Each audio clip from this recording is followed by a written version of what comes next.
Welcome to This Week in the PNFL. I'm your host, Mark Hill, and along for the ride is Dean Chambers, and our very special guest is the New England Patriots coach, Steve Moxon. How you doing tonight, guys?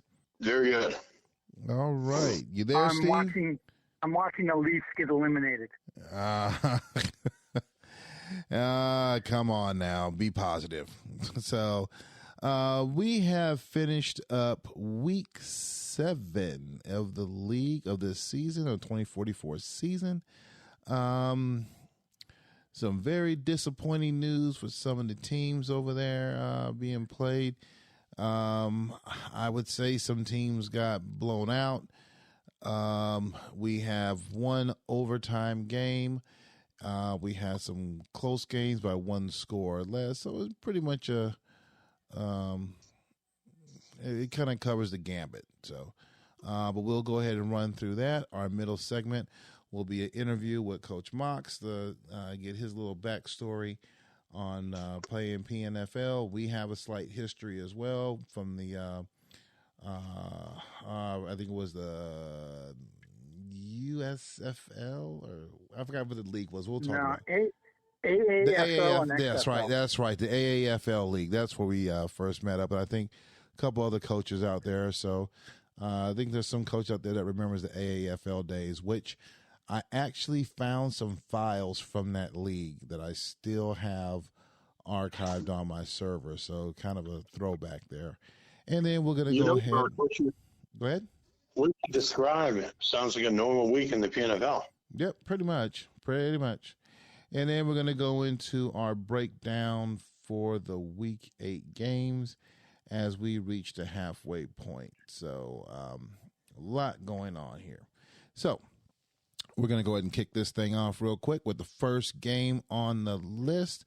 We have Houston. Took it on the chin this week as they lost to the New York Jets 37-6. We're going to start with you, Dean. Yeah, this game, I think people expected this to be closer, but this was not close. You know, the Jets were solid, and as much as we talk about what their offense does here, their defense was really good. I mean, Mayfield was held to 50% passing. He threw an interception, and the total offensive production by Houston was 175 yards, only 98 yards net passing. That just doesn't get the job done unless you're running the ball a lot. And Houston only ran the ball for 77 yards. So it's not surprising that they only come up with 2 field goals here to score 6 points against the Jets.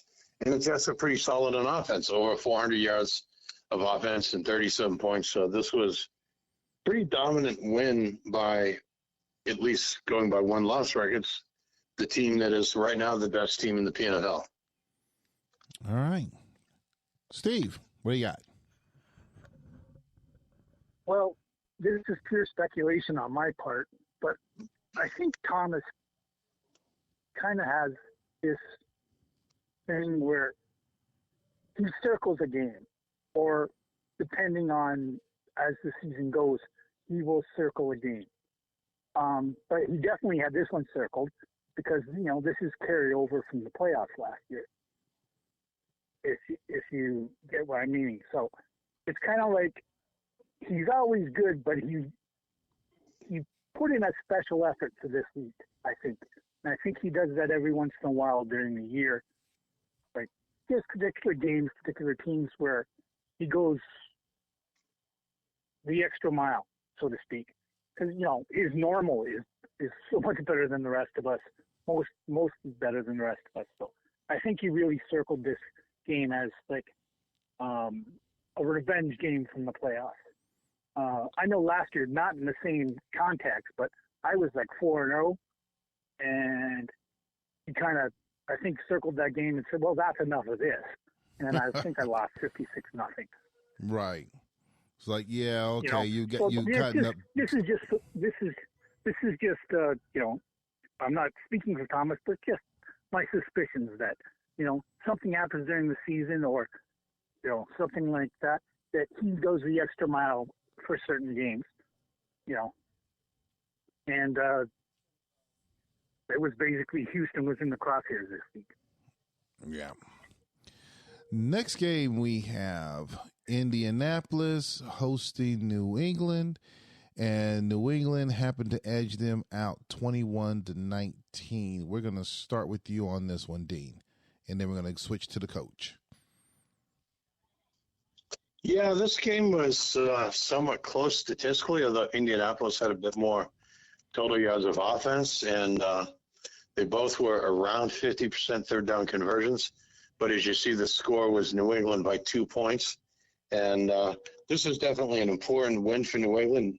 Patriots have started off 0-5 on the season and beat Pittsburgh the previous week, and then now get this tough win against Indianapolis. So now New England is not the lowest team in the standings. We do have a 1-6 team in the league, and we have several 2-5 teams. So the game kind of looks like a little bit of a mystery where, as far as the stats, where Indianapolis had more offense. But I think New England was able to make better use of its opportunities when it moved the ball and scoring, and as a result, came up with 21 points to win the game. All right. Coach, what'd you do with your team this week?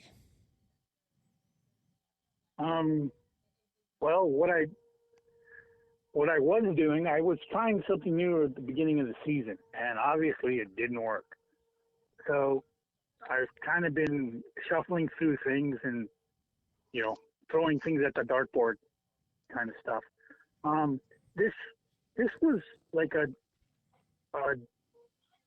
the game to me isn't reflected in the stats, because I'm looking at the stats, like look at the time of possession. My gosh. I think I think Indy guessed wrong a little bit, because they really ran the ball a lot. And before playing Pittsburgh, I was getting run on quite a bit. Mm-hmm. So maybe he figured that's where it was going. So that's the only thing I can think of that explains that. He managed to get it close. I was kind of like watching this game thinking, well, it was a good start. I'm a little disappointed in my second half as I allowed him back into the game. But it kind of was a weird game that it didn't reflect the stats, sort of thing. And plus, of course I had the obligatory guy wide open going for a touchdown and illegal man downfield. So I seem to be good at that. But hats off to Indy for coming back and making it tight, making it tense at the end.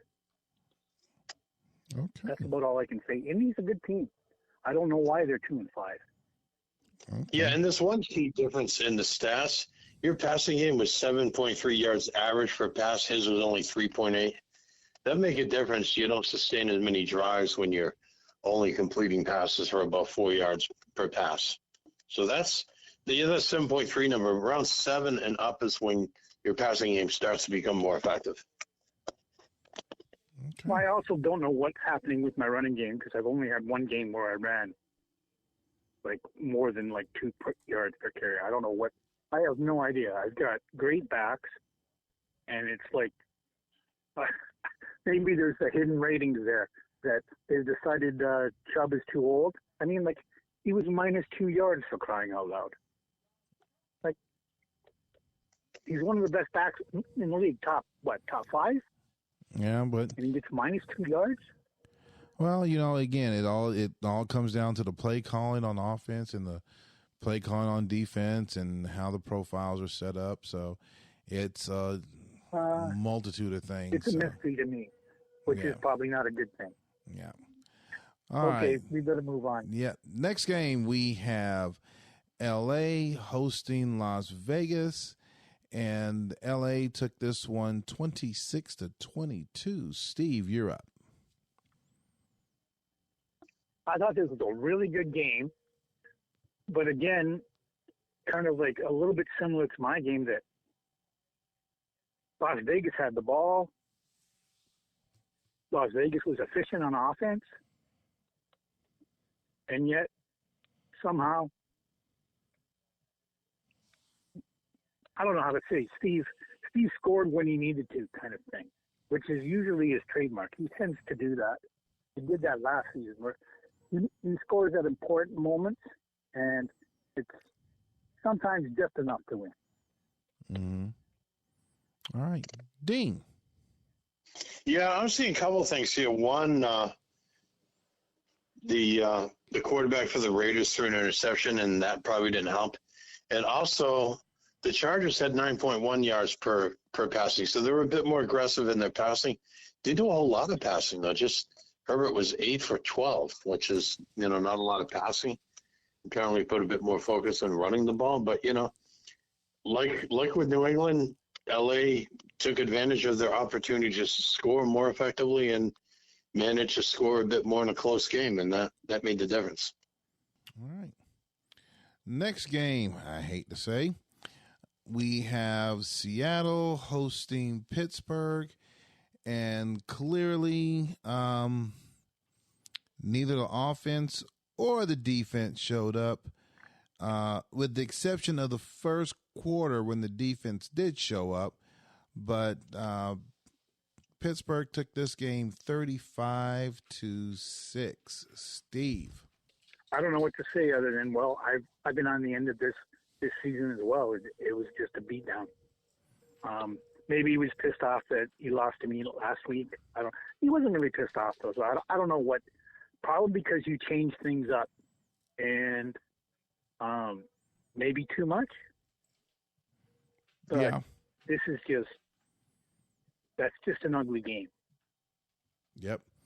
Dean. Only thing I can say, and you have my sympathy. Yep. Dean. Yeah, I think Pittsburgh is pretty solid in defense because they only allowed your running game to get 3.5 yards per carry. They only allowed your passing game to get 3.7 yards per carry. Austin completed 62% of his passes. He threw a touchdown pass. And they ran the ball pretty well. I mean, they ran the ball for an average of 6.4 yards. You don't see that very often. They passed for 6 yards per, average per pass. That's not bad, and it's not quite at that 7 or higher number that I mentioned, but it's still fairly effective and it can be effective when you run the ball as well as they did. So they were just solid on both sides of the ball. They must have scouted you pretty well and put together some pretty good stuff. Well, I can tell you this. I think they definitely scouted my defense extremely well. My offense, I basically tried something completely different on the offensive side, and clearly it fell flat on my face. So, ugly win doesn't help. So, just got to go back to the drawing board and continue to the next one. Kind of like, it's one of those games where you just burn the game tape and don't even look at it. Just move on. Next game we have Go ahead. Look in the mirror and say that was a bad idea. Yep. Next game we have San Francisco hosting Washington, and Washington is definitely on a roll doing their thing as they took this one 24-14. Dean. Yeah, this game, when you look at the stats and you look at the way Washington played, this is a typical game that Washington wins, and the way Jerry coaches his team. They ran the ball well, they passed fairly well and adequately, but definitely it's important to establish the run for Washington's offense, and they did that, and they played pretty decent defense against the 49ers. And we've had Jerry on the show, and he talks about holding the other team to fewer than 20 points and scoring more than that on the part of his team, and he believes that will make him competitive and win most of his games. And that's exactly what they did here. They win 24-14, and they got a solid win against a well-coached team. The 49ers are a good team this season, and Charlie's doing a good job coaching his team, and the Washington got a good win here. All right, Steve. Well, I know I talked to Jerry a little while ago, and probably last week before the game, just quick email kind of thing, and he felt he was struggling.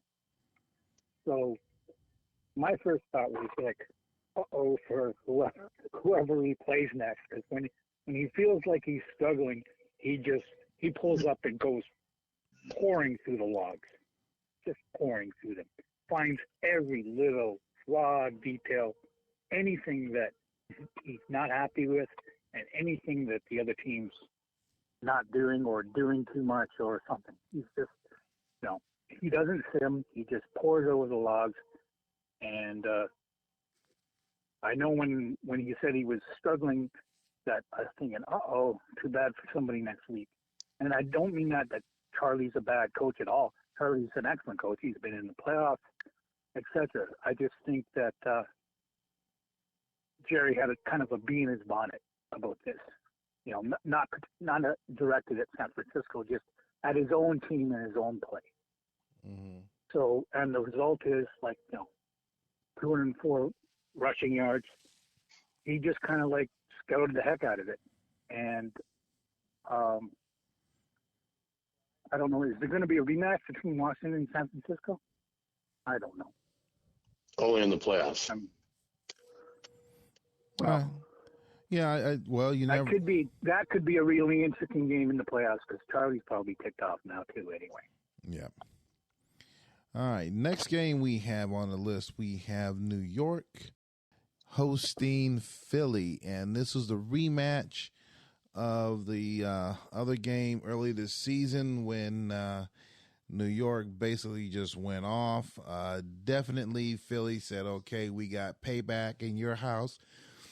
Much tighter game, but Philly took this one 30-24. Steve. Well, I think you explained that right there, that James circled this one because, revenge game for sure. And he's his roster is developing. All those rookies are starting to mature during their repeated training camps. And two, he's a good game planner. He really is. I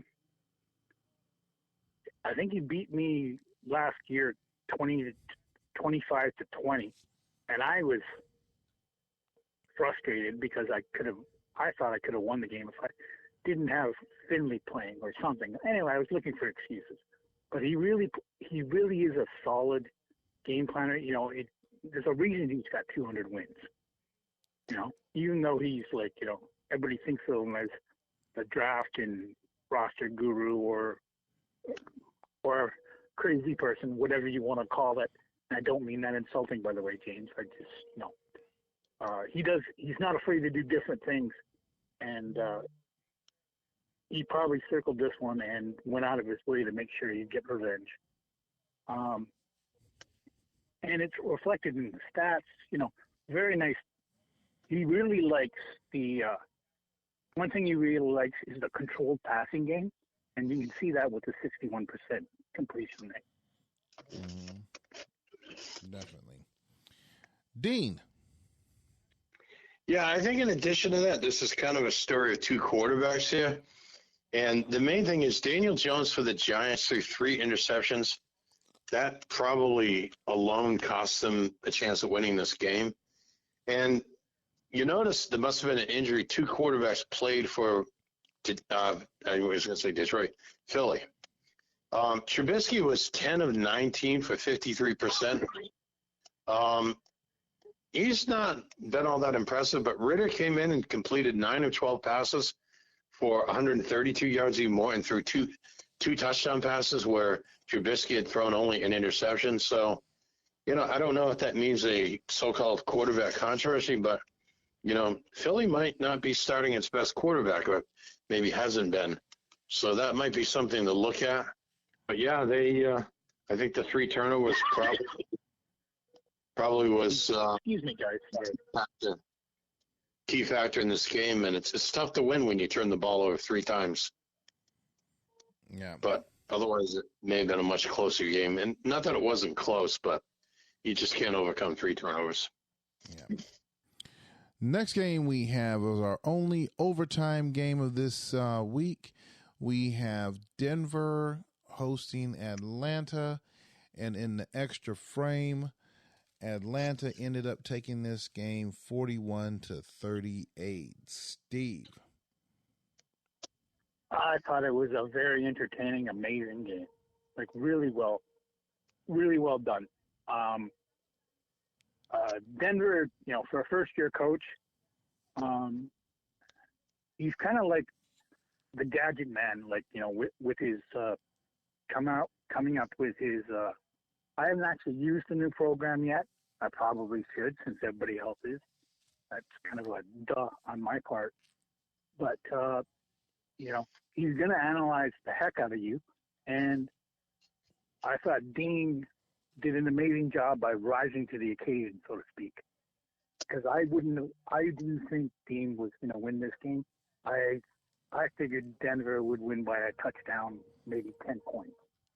And yet the balance in the game is good. Average game, the whole game was even. So basically, just a well-played game, exciting game. Hats off to Dean for coming up and giving it his best effort. All right, Coach. Good win. What'd you do? Yeah, to be honest, I didn't think I was going to win this game either. But, I just changed some stuff up, and I used one of the defensive game plans that I had put together during the offseason, pretty much went with that. But most of the focus was in trying to get the offense to play better. So my defense hasn't been great, but it's been improved over what it was last season. But I put some focus on trying to improve the offense. And, I think the defense got enough key stops at times to keep the game close, and the offense managed to score. And, yes, it did go into overtime. And as you notice, the game, when it chooses players of the game and players of the week, it loves the players that score more touchdowns, and it picked Hendon Hooker, my quarterback, player of the game, player of the week, on the basis of the 4 touchdown passes that he threw. And in some of the cases, some of that was just scoring on some big plays, which always helps. And that is one way to put the ball in the end zone, and it worked in this case. All right. Last 2 games of week 7, we have Minnesota hosting Chicago, and I don't think many predicted this one, but we should have. Minnesota ended up taking this one 24-14. Dean.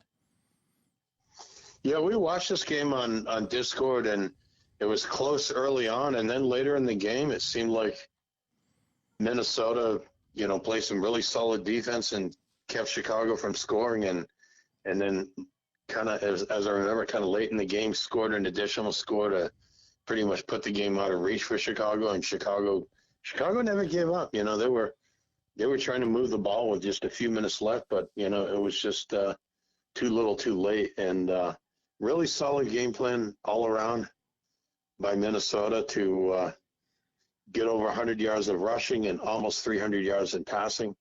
Good balance, and a little more time in possession, but it's fairly close there. Just solid overall win. And as strong as Chicago is, it's not easy to do that. It's tough to beat them, even if you play them at home. And this was a good win, much needed win for Minnesota. All right, Steve. I kind of view this as a Barney special. He does this 2-3 times a year, like a season, where he puts on a defensive clinic against a team he's supposed to lose against. He does it to the Jets, and he's done it to Chicago now. You can see it's kind of like a Barney special where his offense is balanced, his defense is outstanding, and that's what's needed to surprise these teams. Now, if there's a rematch Barney better watch out. But, it happens. He does it 2 or 3 times a year at least. And it happens maybe once or twice a year to Justin and Thomas, where they get surprised by a good coach with a good plan. Mm-hmm. That kind of sums it up for me. That it's a Barney special. Okay. You can have it with meatloaf. Yeah. Last game that we have for week 7, we have Jacksonville hosting Green Bay, and that one looks like Jacksonville is definitely starting to turn that corner as they took this one 40-10. Steve. Well, Matt has he said it at the end of last year, and he's been saying it all off season. Like, he was really aggressive in free agency and in the draft to upgrade his roster, and he's also spent the time in the film room, in the game editor, to be more competitive. Because he was on a streak there for like 3-4 years, and I think life, because I know he moved, and I know real life situations, can limit your time, especially if you're moving or you're changing careers, etc. like that. That probably influenced. But he decided to stop being a 2 or 3 or 4 win team, and you can definitely see the results. I don't know what's going on with Shuggy, because Shuggy's, from the XFL days, he was like, how do I say, one of those coaches you never wanted to play. But I think he's still finding his way, with experimenting with things, and he experimented wrong maybe this time around. But you got to hats off to Jacksonville. They're really, they're really putting in the effort. Upgraded the roster, upgrading their play. That could sort of sums it up for me. All right. Dean.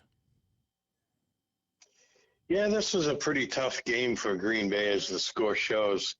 And Jacksonville is definitely, as Steve just said, Jacksonville is improved this season. They're more competitive. They had basically earned the number 1 pick in the draft the previous 2 seasons, but they won't be winning that this season. They're winning more games this season. They're playing more competitively, playing tougher. They've had a couple close losses, and they've had some good wins. And I think some of us predicted that Jacksonville would win this game. I'm not sure we predicted they'd win it by 30 points, though.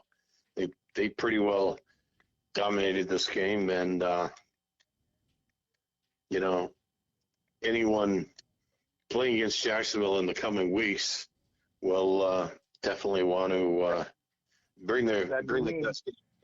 All right, so we just gone through the week 7 games, ran through everything. We're going to do this one a little bit different. Normally we talk about the state of the league or stats or standings or anything, but this time we're going to go ahead and do an interview with Coach Mox. Going to find out what's going on with him, how he got involved in the game, his genesis. As I mentioned early on, we both joined the league at the same time. He actually reached out to me if I wanted to join the league from our, about the PNFL, and we go way back to the AAFL days.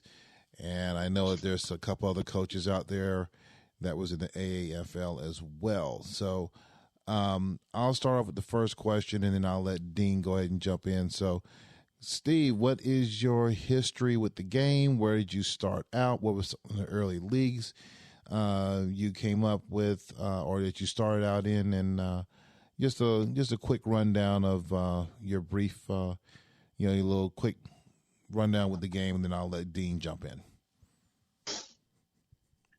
Well, I know I bought, was it 94? Yep. Was the Football Pro 94, and then 96, and I think then it was 98. And 94 and 96 were, I thought they were amazing. in that, like, this is new, this is different, and this is really cool at the time. Because I remember at the same time, you had Madden, and Madden was very different then. It wasn't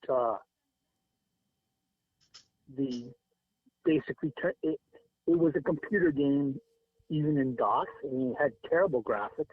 It was like, DOS with green. Everything was like black and green kind of thing. Mm-hmm. But it was much closer to the way Football Pro was played. In that there was play design, there was play calling, it wasn't a console game with a joystick, which is what Madden has become. So I was always looking for, a computer football game. And there was also another one called X something. It came out only on Mac, but it was also very cool. So those were the kind of games that were around then, and that's why Football Pro kind of like blew them out of the water, because it had all those traits that we love now that we still use. So it just wasn't fully developed until Football Pro 98. And that's when 98 came out, that's when I started like playing in leagues. I can't even remember. I played in a whole bunch of just, some of them were crap, some of them were cool, some of them were odd, just to get experience. But when I really got serious about it was when the AFL, I got accepted into the AAFL, which was basically the farm league for the XFL, run by EA Goff. And like, there's a lot of guys here who played in the XFL that are on the PFL now. Mm-hmm. Steve Corbett, Shuggy. Let me look at. Well, I know that from the AFL side, I know Matt was in it. You were in it. Tim Hoover. Yep. Tim Hoover was AFL and XFL, I believe. So was Matt. So were you. Steve Corbett. Barney was in the XFL as well. I think those are all the ones I can recall that was in it at the time. That's all the guys I can recall as well.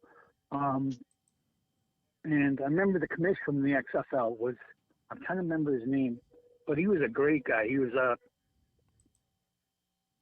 Jacksonville, Florida. He was a Navy air traffic controller. Yeah, I can't remember his name off the top of my head, but so basically that was where your genesis came from, and so you've been playing it for a while, right, and going with that. Dean, what question? I played for about 10, 12 years. Okay. And then I stopped in like maybe 2010, 2012. Mm-hmm. I stopped because the leagues were all dying. Yeah. And, if you've played for a long time, the XFL was dying, the AFL had died, and, I even was an assistant commissioner for a bit doing drafts and stuff. And it takes time, and when there's people just fading, you just kind of get demoralized and figured spend a lot of time and let it die. Yeah. So, Dean, what questions would you have for him? Yeah, I would say, how do you compare and contrast your experience in these other leagues versus coaching a team here in the PNFL? It's really, really different because I had never played in the VPNFL league. I wasn't even familiar with them because like the AFL and the XFL, we had like, you could design plays weekly and use them. There was a lot less restrictions. Now, there was conscious efforts, like there were certain plays were AI busters and they were just forbidden, that principle stayed through, but there was just a lot more. How do I say? It was a lot more open. I don't want to say that PFL is restricted, but there wasn't a common play pool. You know what I mean? You had your own set of plays, and you used them every week, and you didn't share them. Yep. And then you designed new ones as you went along. So that's the biggest difference, I think, is there wasn't a common play pool. There was, everybody had their own private stash. Mark, do you remember Jerry Seymour? Yes. I he remember was Jerry. Chicago. Yep. I remember Jerry. Yeah. Had several Super Bowls to his credit. Yep. He was kind of like a mentor to me. We used to go online when that was really, there were forums for Sierra Football Pro forums. We would go online at night and play head-to-head games where you're calling plays during the game as you go. Kind of arcade-like, but yeah, that was bad. when they had the SIG system, when they had SIGs going. Yeah. It was either SIGs or I think Tally was another one. Yeah. Yeah, we would play on Tally or something, or SIGs or something like that. Anyway, we'd go on there, like we'd sit down, we'd design new plays or, refine some plays, put them in a game plan, and we'd go on there and play against a bunch of guys. Right. And, it would be one guy would win with an AI buster every time. You know what I mean? Like, I think it was sort of a fake screen and then to a screen where basically everybody froze. And the guy would catch the ball and run up the sideline. So basically what you would say is the difference between the two from your previous leagues and this one here is it's much more, the play calling is more restrictive, but by having that restriction on it, it prevents the AI busting plays. It prevents the people from, making up plays and not really sharing them out amongst everyone else, so you don't know what that person's play logic is or what's going on, because you can put any sort of play logic in there that could break a play down or just something that can just beat all defenses no matter how many times that's on there. And in the play categories was just wide open. So it was pretty much like a Wild West version, I guess, compared to what the PNFL has right now. By comparison, but I don't mean it that way. Like the AFL was run by a really solid commission, and the XFL was run by EA Glad. So there wasn't any AI busting, right? Any time that came up, they came down on people hard. Right, so but also, but what I was the spirit is the same, but I think the biggest difference is the common play pool as opposed to your own private play pools. Yeah, that would be another thing I'd have for the. I think that's the biggest difference. Yes. Any other questions you got for him? That's the biggest difference. Yep. What else you got for him? And the restrictions. Yep. What else you got for him, Dean? And the restrictions, and I don't mean that negative. Oh, no. I understand. They're trying to emulate the XFL, which I've come to really appreciate with all the rules that we're maintaining the XFL. And the second biggest difference was the player ratings. That took a lot of getting used to. Yep. Yeah, I have one question. In the number, I think you've been in the PNFL for several seasons now. In the number of seasons that you've been in the PNFL, what do you see in the league that has improved, and what areas of the league do you think could be improved more or could be improved? Well, I think the league is kind of in its second golden age here. A lot of these coaches have been playing all the way through, but several of us, kind of took a 10-year break and then got back into it, kind of thing. And it's a learning curve for us. But, when I first joined the league, we had 3-4 open teams, sometimes 2, sometimes 3. Now we're full, and apparently we have a waiting list. That's all really good. The other thing I found is the level of play has risen each year, which is tough on me because I'm still learning how to the whole VPL system, at least in my head. It's something I have to think about as opposed to just do. Right. But I think that's amazing that the level of, to echo Jerry, the league's never been better. The competition has never been tougher. Like as far as, I can't speak for 10 years ago but in each year in the last 5 years, it's just gotten bigger. We've got a full roster. We've got waiting lists. We've got interest.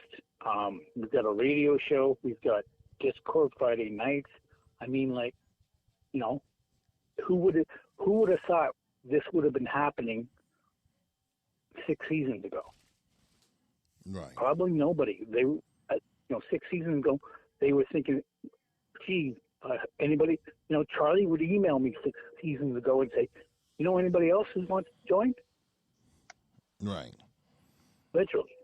So to me, I think that's great, and it's a big improvement, and that's a tribute to Charlie, a tribute to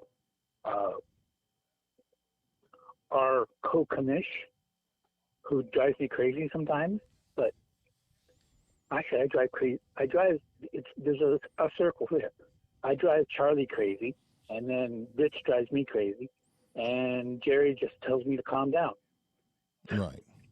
So I think that's kind of funny, but I think that's the biggest thing. The league is at its second golden age. I'd like to see. I think and this is not a criticism, but something I'd like to see is I think enough with cutting down on the points every year. I think we're pretty much at that level where, the even watermark with the points, it could maybe even go up a point next year. I don't know. Because everybody who had been hoarding points is pretty much in a respectable range now. And I've had to do things. Gary's had to do things. A lot of people are starting to have to do things that they don't want to do. It's not easy anymore. You got to manage your roster. You got to do things you don't want to do. I think that's what Rich was trying to achieve. And I think we're at the point where we're at that threshold now. Right. That's my opinion. I'm not speaking for anybody else. Oh, no. I think we're at the threshold there. Yeah, I know that he said he was going to discuss that a little bit too. In the seasons, as we go through the seasons, you're going to try and take a look at the points and adjust that. So, but we're going to go ahead and we're going to there's a lot more we can go through. We have to get you back on the show because there's a lot more that I know you have. No. Definitely. So. I was kind of reluctant to come on too. I was going to pull Thomas, and then I thought I can't do that tomorrow. No. Well, thank you. Because I know that you're one of the coaches that has all. I could do that to Dean, but I couldn't do that tomorrow. Well, you're welcome to come back again. I'll say yes, that. you will, because I know that you have a lot to say, and we definitely want to get it out, but we don't want to stretch the show out too long. So what we're gonna do? Well, once I get started, I babble. Yeah. So hey, that's like me too. So hey, we're in the same boat. So we're gonna go ahead and pivot over to the Week 8 games as we reach the halfway point, and we're gonna run through these. As you guys know, we have the lead pipe locks. Everybody has one. And we're going to jump right into this. So first game up on the list, we have Indianapolis hosting the New York Jets. They are giving the Jets 14.5. We're going to start with you, Steve. Okay, I'm just trying to call up my email because I don't want to contradict myself. Give me a second because I'm an idiot. I should have had this already done, but I was battling. I will jump to Dean first. Dean, and then we'll come back. Go, Dean. Dean, you're up. Yeah. I want to say that I think what Steve said, Indianapolis is probably a better team than 2-5, but they're playing the Jets, and I think the Jets are going to win this game, and probably I won't call it a blowout, but I think I could see easily a 10 or 14 point win by the Jets here. All right. I will go ahead and jump in and throw mine in real quick. I'll keep it short and simple. Jets are going to do what the Jets are going to do. Jets. Steve, back at you. I don't like the spread. 14.5 is a lot of points. I know it's the Jets, but the Colts are a good team, right? They've made the playoffs. They're not, basically, and I don't think Thomas is going to do his usual thorough job, but I can see the Jets are going to win this game. But I know the Colts have played the Jets tough in the past, and I think they're going to do this again, particularly since they're at home. So no way they're going to cover the spread. All right. I can see maybe a 7-point win, that sort of thing. Okay. Next up, we have your New England Patriots hosting Jacksonville. Dean. Yeah, this is a rivalry game between these two coaches, as it always is, and I think they're both showing some signs of improvement this season. And New England had started off 0-5 and won the last 2 weeks, and it's a home game for New England. I'm predicting an upset here. I think we will not see George P. having a big day on offense. It'll be covered by New England's defense. I'm predicting a New England upset at home here. All right. Steve. You got to pick your team. To be honest, well, no, I'll take the Pats to win. I think it's going to be a tight game. I'm going to do my best, but it could also be a 30-point blowout on my part.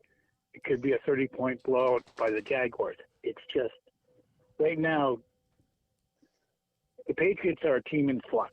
Put it that way. So who knows what's going to happen? I'll do my best. I'm definitely going to be scouting the Jaguars hard because they've been really impressive. So I've got to shut down that offense. All right. I think I'm going to call this right along with Dean. I'm calling for the upset this week. I think, as you mentioned earlier, you tried something completely new. And I think what may end up happening, you're going to go back to the basics or what happened, maybe pull up some stuff from previous seasons and find out, okay, what happened back then and try to add that in and apply it in now. I'm calling for an upset along with Dean. I figure by 3 points. So it'll be a tight one, but I'm definitely calling for the upset this week. Next game up, we have LA hosting Houston. They are giving Houston 7.5. Steve. I think Houston's going to win because they have to bounce back from that shellacking. So I think Houston's going to win, but the Chargers are a sneaky team. They always have been, with the long ball. So it's going to be close. It's going to be closer than 7.5. It could be 1 touchdown, could be more like 3 points, I think. Okay. In fact, the game could even go overtime. All right. Dean. Yeah, I think Houston definitely is going to bounce back, and the Chargers are tough, and, they can be very good on offense, and they can be very good on offense and give up a lot in defense at times too. But I think this is the game if you want to, you want to cash in on a good bet here, and you want to, take out your second mortgage and drain out your savings account, whatever. Put your money on this one. I'm putting a lead pipe lock on it. Houston will win this game. All right. I'm going to keep mine simple. I think Houston's definitely going to bounce back from last week. I'm going to take Houston on this one against Steve, but I think it will be much closer than the 7.5. Next game up, we have Pittsburgh hosting Vegas. They're giving Pittsburgh 8.5. Dean. Yeah, I think that 8.5 might be a bit too big, although you probably can't call this a pick 'em. And, home field advantage they call it home field advantage for a reason. I think this game's going to be very close. Both these teams are very good. I think they both want to win. I think Pittsburgh will have the edge at home and win a close game, maybe by a field goal. Okay. Steve. I agree with Dean, which is scary. Oh. I think it's going to be a definite. Both these teams always play each other tough. I think 2 seasons ago, I would watch one of those games and Steelers would win 14-16 or 12-14. That's the way they play each other. 2-point game, not an 8.5. Okay. I'm going to make mine real quick. I'm going to take Pittsburgh over this one. I think the spread's pretty accurate, so take Pittsburgh over this one. Next game up, we have Green Bay hosting Denver. They are giving Denver 9.5. Steve. I think Shuggy's going to wake up and stop doing whatever he's doing. And I think people are starting to figure out the Broncos a little bit. Although, like I said, I have not personally talked to the Broncos coach other than like an exchanged email once or twice. But, he strikes me as a mad scientist. And Shuggy's kind of like, he's got his own type of madness. So I think the Packers are going to wake up a bit. And I won't say it. Yeah, you know what? I'm going to say there could be an upset here, but it's definitely not going to be 9.5 points. Could be a field goal for the Packers to win. Okay. Dean.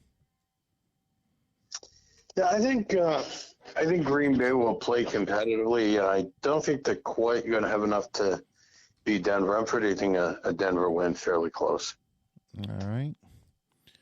And keep mine short, simple again. I'm taking Denver on this one. I think Shuggy has a few more things he needs to iron out for that one. Next one up, we have Philly going against Washington. They're giving Washington 10.5. Dean. Yeah, I think the spread is too big. I think Washington is going to win, but they're not going to cover that. Philly is going to be tough. They're playing at home, but I think Washington is just a little too strong for them. Washington wins, but it won't be by that spread. All right. Steve. Yeah, I think Gary's still motivated, and I definitely think I want to say Detroit, but I definitely think the Eagles are motivated as well. I think it's going to be a tight game. I see the Redskins winning by either 3 or 7. But definitely not 10.5. Okay. Yeah, James has been Detroit so long. James, I was going to say I was trying to search for James's name in my brain. Nah. We still think of this coach in Detroit, even though it's Philly now. Yeah. All right. Next game up, we have Chicago hosting San Francisco. They're giving Frisco 10.5. Steve.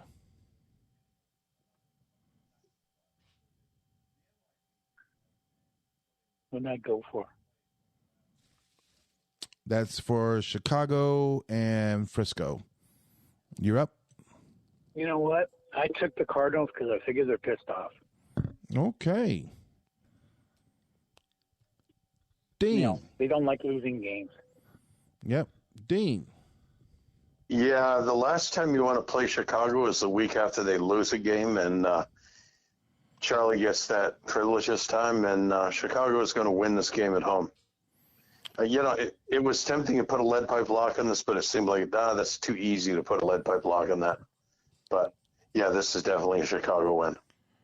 All right. I'm putting my lead pipe lock down.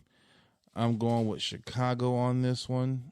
I think they're going to take this one, and yeah, you could say it's an easy one, but again, Charlie can play some ball too, so it's not going to be a cakewalk, but I'm taking Chicago on this one.